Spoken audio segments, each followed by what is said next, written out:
Que Deus abençoe o seu dia e a sua semana. Sejam muito bem-vindos.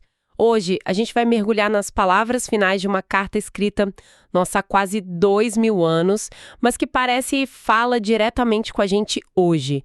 Estamos falando do último capítulo da primeira carta do apóstolo Pedro. As nossas fontes são um comentário bíblico bem detalhado que vai no texto original em grego, sabe? E nas implicações práticas disso tudo. A nossa missão aqui é desvendar os conselhos de um líder experiente para uma comunidade que estava, assim, sob uma pressão imensa. Lidando com sofrimento, com tensões internas, é quase um guia de sobrevivência, né? Sobre liderança, humildade e resiliência. Ok, vamos lá. Para começar, o jeito que Pedro se apresenta já me chama a atenção. Ele podia chegar com toda a autoridade de apóstolo, mas ele escolhe um caminho diferente. Ele diz: aos presbíteros que há entre vocês é o presbítero como eles. Por que isso? Porque começar assim, se colocando no mesmo nível... Essa, para mim, é a chave de tudo. Ele está construindo uma ponte, não um pedestal, sabe? Ao se chamar de presbítero como eles, em grego a palavra é simpresbíteros, que é literalmente co-presbítero. Ele está dizendo, eu estou na mesma trincheira que vocês. A autoridade dele aqui não vem de um título, vem de uma experiência em comum. E ele completa dizendo que é uma testemunha dos sofrimentos de Cristo. A palavra grega é martis. De onde vem mártir, né? Exato. Então ele está dizendo, olha, eu vi, eu vivi, eu sofri junto, o que eu vou falar aqui não é teoria, é realidade vivida. Nossa, isso muda tudo. Não é um general dando ordens de um lugar seguro. É um soldado veterano falando com quem está na linha de frente. E a partir dessa conexão, ele dá umas orientações bem diretas sobre como liderar. É interessante que ele se conecta primeiro, para depois direcionar. E quando ele começa a orientar, o que mais salta à vista são conselhos práticos, tipo, faça isso, ou é algo mais profundo, sobre o caráter mesmo? É totalmente sobre o caráter. E ele estrutura isso em 3 contrastes que são, assim, incrivelmente reveladores. As fontes indicam que ele provavelmente está fazendo um eco lá do livro de Ezequiel, onde Deus critica duramente os maus pastores de Israel. O primeiro contraste é sobre a motivação. Ele diz para pastorearem não por obrigação, mas espontaneamente. Ou seja, o serviço não pode ser um peso, sabe? Uma tarefa que se faz por pressão. Tem que nascer de uma vontade genuína de cuidar. O que me leva ao segundo ponto, que parece ser sobre dinheiro. Ele diz não por ganância, mas de boa vontade. Essa questão do dinheiro na liderança religiosa é um campo minado até hoje, né? E Pedro vai direto ao ponto. A palavra grega para ganância aqui é aistrokerdos. Nome forte. E a conotação é muito forte. Significa lucro vergonhoso ou ganho sujo. A ideia é que, no momento em que a liderança vira um meio para enriquecer... Já se corrompeu. Exato. Ela se corrompe na sua essência. O foco deixa de ser o rebanho e passa a ser o bolso do pastor. Pedro estabelece um padrão de integridade radical. Certo. Então temos motivação pura, integridade financeira, e o terceiro contraste fala do método, que é onde muitos tropeçam, não como dominadores, mas sendo exemplos. Eu entendo o ponto de não ser dominador, mas, na prática, qual é a linha entre liderança firme e dominação? Porque, especialmente numa crise, às vezes não é preciso tomar decisões difíceis que não vão agradar a todo mundo. Essa pergunta é excelente, muito pertinente. A chave está na palavra que Pedro usa para exemplos. Em grego é typos. Tipos. E essa palavra é muito mais forte do que parece em português. Não é só dar um bom exemplo. Typos é a marca deixada por um golpe, sabe? Como a impressão de um selo na cera ou a forma de um molde. A ideia é que a vida do líder deve ser um padrão tão claro, tão consistente, que ele literalmente molda a comunidade de forma positiva. A liderança dominadora deixa cicatrizes. A liderança pelo exemplo, o typos, deixa uma marca construtiva. Uau! Então, sim, o líder toma decisões difíceis, mas a autoridade para isso vem do caráter que ele modela, não do poder que ele impõe. Nossa, essa imagem do typos como um molde é muito poderosa. E para fechar essa sessão, ele eleva o olhar deles para uma recompensa futura, falando do Supremo Pastor. Exatamente. Eles os lembram de que eles são, digamos, subpastores. Existe um archipoimenos, um pastor-chefe, que é Jesus, e é a ele que eles vão prestar contas. E a recompensa pelo serviço fiel não é um bônus no fim do ano, não é reconhecimento público. Certo. É a coroa da glória que nunca perde o seu brilho. Ele coloca todo o esforço, todo o sacrifício da liderança numa perspectiva eterna. O que importa é a aprovação final do Supremo Pastor. Ok, então a régua para os líderes é altíssima. Mas isso pode criar uma distância, né? A ideia de que eles, os líderes, são diferentes de nós. É interessante que Pedro parece antecipar isso e logo em seguida ele vira a câmera para todo mundo. Perfeita observação. Ele não deixa a responsabilidade só nos ombros dos líderes. Ele se volta para os mais jovens, pedindo submissão aos mais velhos, o que era um pilar da ordem social da época, para garantir estabilidade, né?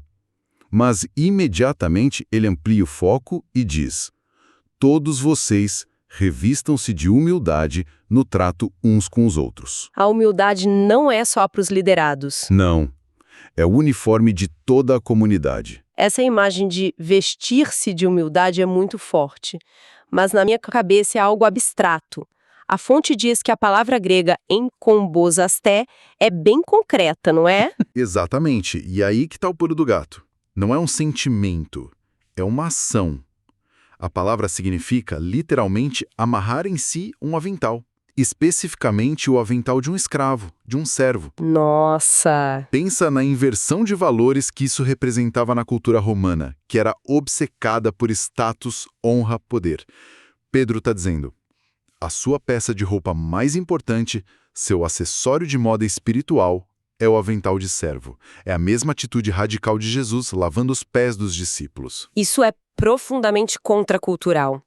Então essa humildade não é sobre ter baixa autoestima, mas sobre escolher ativamente a posição de servir. E como isso se conecta com o sofrimento e a ansiedade que eles estavam passando. Parece um conselho meio estranho para quem está sob ataque. A conexão é a parte mais genial e prática de todas. Pedro continua: portanto, humilhem-se debaixo da poderosa mão de Deus. A mão de Deus? E isso é uma metáfora para a soberania, o poder de Deus sobre tudo, inclusive as perseguições. Humilhar-se sobre essa mão significa parar de lutar contra a realidade com orgulho, com autossuficiência e aceitar que Deus está no controle, mesmo quando a gente não entende. Ou seja, a humildade é o pré-requisito para a confiança. É como se o orgulho nos fizesse dizer, eu dou conta disso sozinho. Enquanto a humildade nos permite dizer, eu não dou conta, mas confio em quem dá. Precisamente. E essa atitude de humildade abre a porta para a instrução mais libertadora do capítulo, no versículo 7. Lancem sobre ele toda a sua ansiedade, porque ele tem cuidado de vocês. Você não consegue lançar sua ansiedade em Deus se o seu orgulho ainda está tentando carregar o peso, sabe? Faz todo sentido. É um convite para trocar o fardo esmagador da autossuficiência pelo alívio da confiança total. É quase uma citação direta do Salmo 55. A humildade permite essa entrega. Até agora, os conselhos são bem focados na ordem interna da igreja, na dinâmica entre as pessoas, na atitude pessoal. Mas, de repente, o tom muda, drasticamente. É quase um filme de terror.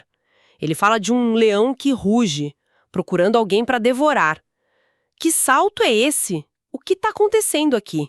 É um choque de realidade. Pedro está dizendo que os problemas deles não são só sociológicos ou psicológicos. Existe uma dimensão espiritual no conflito. A imagem do leão que ruge é aterrorizante. O comentário que a gente analisou sugere que isso podia ser uma alusão muito literal para os primeiros leitores. Como assim? Muitos viviam sob a ameaça real de serem jogados aos leões no Coliseu de Roma. Nossa, é verdade. O diabo, o adversário, antidikos em grego, que era um termo legal para o promotor de acusação, não é uma força abstrata, é um predador ativo. E, diante de um predador, a instrução é: sejam sóbrios e vigilantes. O que isso significa na prática? As palavras gregas são nepsate e gregoresate.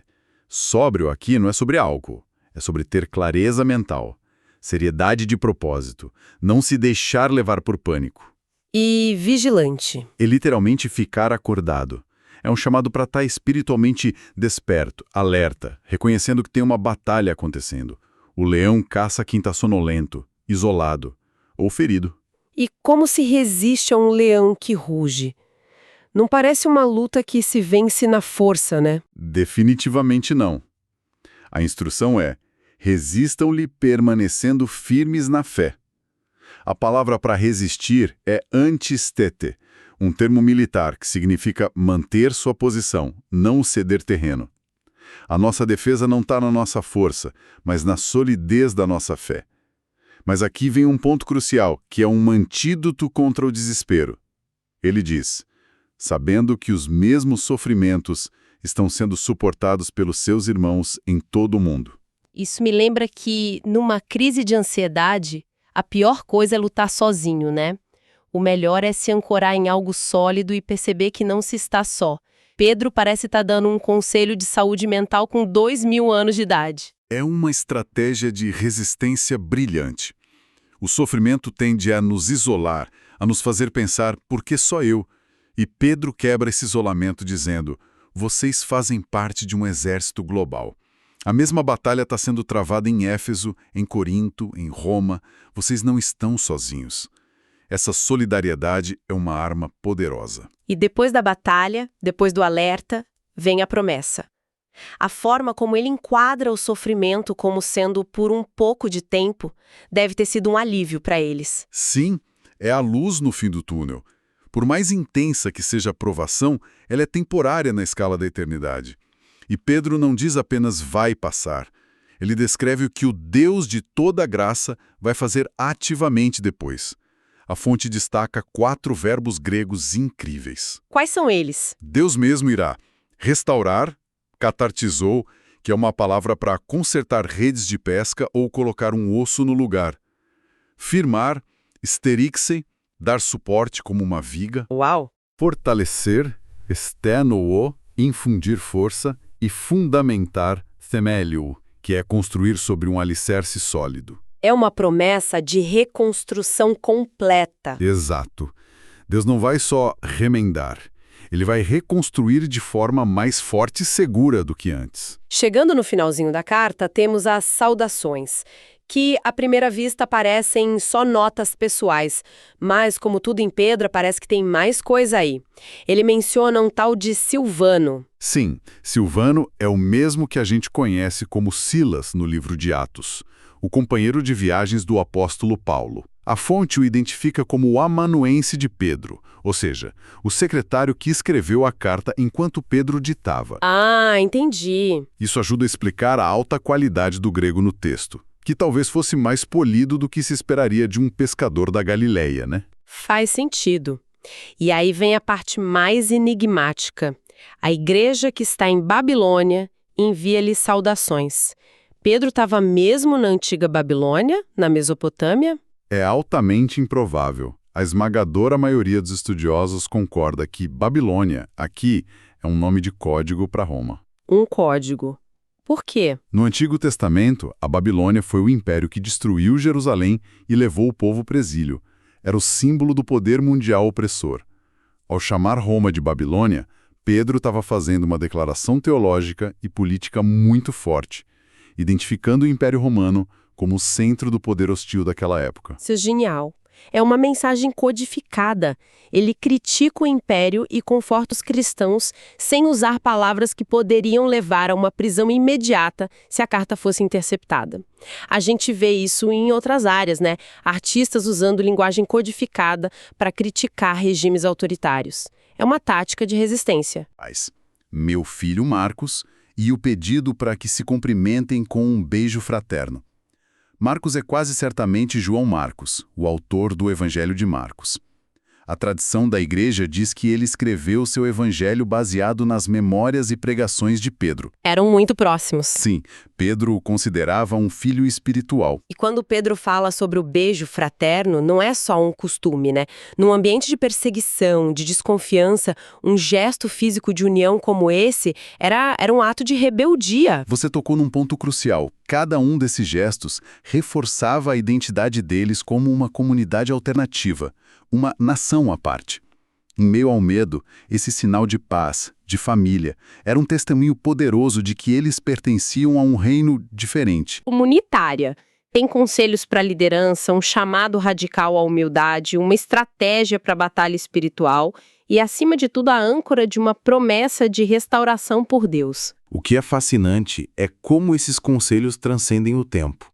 As dinâmicas de poder na liderança, o desafio da humildade num mundo que aplaude o orgulho, Ansiedade. a ansiedade avassaladora, a sensação de estarmos sob ataque, são todas experiências que conversam diretamente com a gente hoje. A carta fala as nossas pressões, mesmo que a forma do leão seja outra. Isso nos deixa com um pensamento final. Pedro encerra a carta com uma bênção de paz no meio da tempestade. Se ele estivesse escrevendo para nós hoje, com as nossas ansiedades digitais, polarização, pressões de desempenho, que tipo de leão que ruge ele nos diria para vigiar? E de que forma o gesto radical de amarrar o avental de servo seria a nossa primeira e mais forte linha de defesa? Que Deus abençoe a todos.